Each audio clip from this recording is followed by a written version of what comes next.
Hi guys! For today's video is magluluto ako ng pinakbet. And yan na, prepare ko na yung mga gulay na iluluto ko. At ngayon naman, magsa-start na ako na gisa ng baboy. So actually guys, hindi pala ako naglagay ng mantika. At dahil wala na din ako ng onions at saka garlic, so hindi ko na siya nilagyan. So, hinintay ko na lang na mag-brown yung baboy para malagay ko na yung mga ground saya, yung mga vegetables.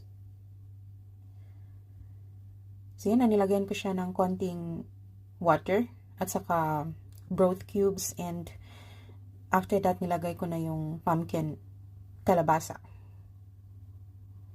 So, hinintay ko lang siya guys na mag-half cook.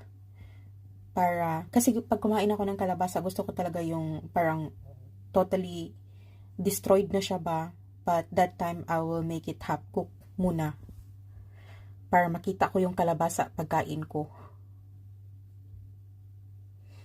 So, naghintay lang ako na mag half cook talaga siya para ilagay ko yung talong.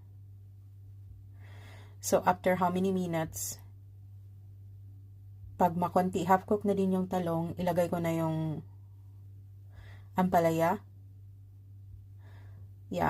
String beans. And okra. So, nalagyan ko siya ng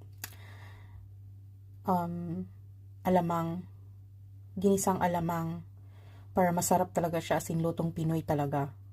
Kasi yun yung na-miss namin guys, lutong Pinoy. Kasi dito sa Denmark, bihira lang talaga kaming makakain ng